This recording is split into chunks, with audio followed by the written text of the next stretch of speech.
Thank you very much. Thank you.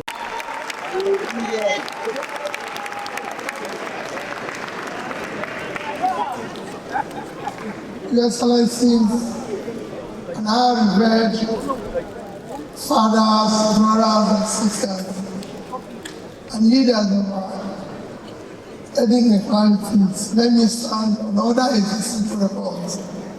Mine is a very short one. Oh, sorry. Start to the family, because I'm a member of the family. I say to you, our father lived well. I'm sure everybody here who have listened wish we can be celebrated like this. We're here to honor a man who lived a life of courage,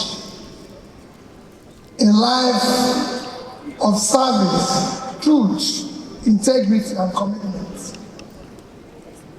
When I looked at his life, I remember Albert Einstein's position. Don't live a life of success. Live a life of value. Papa lived a life of value. For those of us,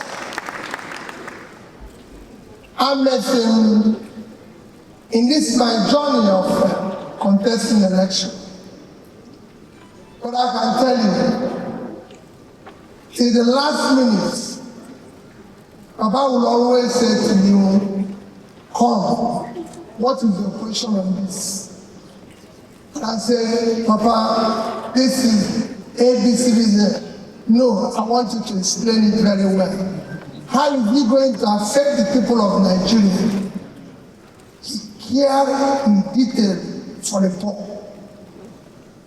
Doesn't matter whether you want to do it in the north, in the east, or west. How is it going to affect the people? I recall when people were saying my manifesto is being delayed. Where is this manifesto? Where is the manifesto? And he called Pastor Tommy, and Pastor Tommy said, Peter is the one delaying it. Every day, so he knows, every day we're arguing. Peter will say, no, don't put this. He called me and said, you are the one delaying it right there. I said, Papa, everything they write here, somebody have to implement it. So I want to be sure it's what I'm going to implement. Otherwise, when they go, everybody will say, this is your manifesto. This is your manifesto. He said, I agree with you. I said, because you have to implement it. This is not a piece of paper. Somebody has to implement it. And Papa, the one that went before in Anambra, what I said, I did. Even when it caused strike, some for 1 year, some for more than that, and I did it. So I want them to write what he said, I agree with you.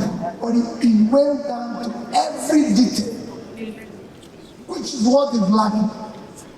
So I'm sure, like the prayers and the last speakers have said, wherever they are, Nigeria will be better.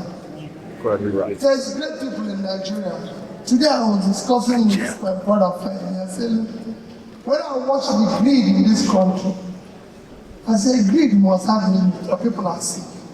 Why will anybody at our stage looking for money again? What is he going to use it to do? To do what? To buy new house, or buy new car, buy new what? Are you going to marry new wife? Even more troublesome. Some women, because when you have 3 or 4, the trouble increases. For you, you have to show love. Can you show love to 3, 4, 5 people at a time? I don't know. For those who do it, I wish them well. So for me, Papa lived a great life. Let's continue to celebrate him. Let's not stop here. To the families, you have a job.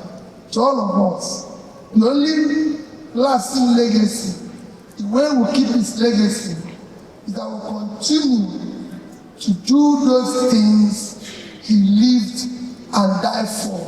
And that is fairness, equity, doing the right thing, caring for the poor in our midst. May God Almighty, who called him, grant him eternal rest in his kingdom. May he grant the family and all of us the fortitude to bear his irreplaceable loss. God bless you all. Thank you. Thank you very much, Mr. Peter Obi, presidential candidate of the Labour Party in the 2023 general election. One of your past songs. I've seen Chief Sonny Kuku here. Chief Sonny Kuku, thank you.